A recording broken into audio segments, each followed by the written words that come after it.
নিঃসন্দেহে সাকিবকে বিতর্কিত করা, এই যে বারবার সাকিবের নাম না সাকিবকে বিতর্কিত করা, এটাও আমি মনে করি একটা ষড়যন্ত্র। যে সময়টা সাকিব ইন্ডাস্ট্রিটাকে টিকিয়ে রেখেছে, দর্শকদের হলে আনছে, এরকম একটা সময়ে সাকিবের বিরুদ্ধে, সাকিব তো আসলে কোনো ছবির প্রডিউসার না। সাকিব খানের কাছে সাকিব খান কেন টাকা পাবে? সাকিব খানের কাছে আমাকে এমডি মহোদয়, এফডিসির এমডি মহোদয়, মানে ওনার ওখানে গিয়েছিলাম। সেখানে আমরা যখন ওই সিসি ক্যামেরার ফুটেজ দেখলাম, তো অনেকেই একে হচ্ছে মাদকাসক্ত, অনেকেই হচ্ছে যে মানে পাগল টাইপের অনেকেই বলেছে। কিন্তু আমরা যখন ফুটেজ দেখেছি সিসিটিভির, যেটা সংরক্ষিত আছে এফডিসিতে, যেটা দেখেছি সেইটা হচ্ছে যে একদম ক্লিয়ার দেখা গেছে যে কেউ একজন দুইজন পরিকল্পনা করে ছেলেটাকে এই রামদা হাতে দিয়ে ভিতরে ঢুকিয়ে দিয়েছে। সে এসেছে, ভাঙচুর করেছে। এইটা আমার কাছে মনে হয়েছে যে একটা গভীর ষড়যন্ত্র। যদিও সেখানে আমার নাম এসেছে, বাট এমনিতেও হচ্ছে যে যারা প্রত্যক্ষদর্শী ছিল তারা আমার নামের কথা বলে নাই, বা আমাদের অলিকের নাম এসে বলে নাই। কিন্তু তারা বলছে যে পাগলামি করছে, অন্যান্য লোকজনের নাম বলেছে। কিন্তু সেটা বড় কথা না, কার নাম বললো আর না বললো, কার নাম বলবে কেন, আর এই ঘটনা কেনই বা ঘটাবে। এটা কিন্তু একটা আমার কাছে মনে হয়েছে যে এটা একটা ষড়যন্ত্র। এবং এফডিসির উচিত, এফডিসি কর্তৃপক্ষের উচিত এই ষড়যন্ত্রের শেকড় বের করা, ওই ছেলেকে রিমাইন্ডে এনে জিজ্ঞেস করে আসলে এর সাথে কারা জড়িত, এর পিছনে কারা আছে, সে মূল ঘটনাটা বের করা।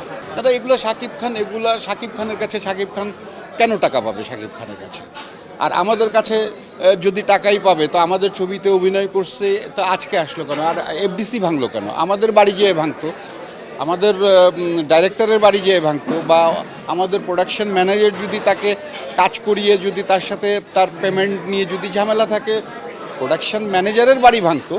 এফডিসির 28টা গ্লাস ভাঙলো কেন টার্গেট করে? সো এইটা আসলে এগুলো হচ্ছে একটা উদ্দেশ্য প্রণোদিত, এবং এর পিছনে একটা ষড়যন্ত্র আছে। নিঃসন্দেহে সাকিবকে বিতর্কিত করা, এই যে বারবার সাকিবের নাম না সাকিবকে বিতর্কিত করা, এটাও আমি মনে করি একটা ষড়যন্ত্র। যে সময়টা সাকিব ইন্ডাস্ট্রিটাকে টিকিয়ে রেখেছে, দর্শকদের হলে আনছে, এরকম একটা সময়ে সাকিবের বিরুদ্ধে, সাকিব তো আসলে কোনো ছবির প্রডিউসার না। সাকিবের কাছে তো কেউ টাকা পাওয়ার কথা না, লেনদেন হওয়ার কথা না। তা ওর কেন ওর নাম নিবে? কেন ওর নাম নিয়ে গ্লাসগুলো ভাঙবে? কেন আরও লোকজনের নাম নিয়ে গ্লাসগুলো ভাঙবে? কেন আমাদের কথা বলবে, গোলই সিনেমার কথা বলবে? এগুলা আমি মনে করি যে সব কিছুই একটা ষড়যন্ত্র।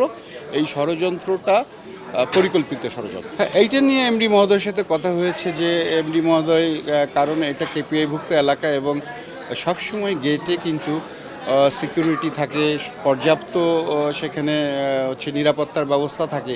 কিন্তু এই ক্ষেত্রে আমরা দেখলাম একটা ছেলে প্রকাশ্যে রামদা নিয়ে ভিতরে ঢুকে গেল বিনা বাধায়, সেটাও কিন্তু একটা ভাবার বিষয়। এবং আমি মনে করি কর্তৃপক্ষের এই বিষয়ের দিকটাও নজর দেওয়া উচিত। সাকিব খান আমাদের ছবির চেয়েও তো বড় ছবি ওদের, এবং সাকিব খান তো আর যাই বলি আমাদের এখন সুপারস্টার।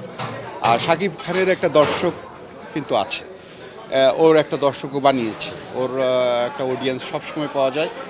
ওর ছবির মেরিট থাকুক আর না থাকুক, তার ছবি কিন্তু সাকিবের জন্যই 2-4 দিন দর্শক টানে, কোনো গল্পের মেরিট থাকুক না থাকুক। কিন্তু পরে যে যখন আস্তে আস্তে যখন ছবিগুলা হচ্ছে যে কোন ছবি গল্প ভালো, কোন ছবির দর্শক বেশি, এটা আস্তে আস্তে পরে যে ক্লিয়ার হয়, সেই ক্ষেত্রে পরবর্তীতে দেখা যাবে যে কোন ছবিটা ভালো গেল। তবে অবশ্যই সাকিবের ছবি ভালো যাবে, অবশ্যই তাণ্ডব ভালো যাবে, এবং তাণ্ডবের জন্য শুভকামনা, তাণ্ডব ভালো যাবে, পাশাপাশি আমাদের ইনসাফও ভালো যাবে।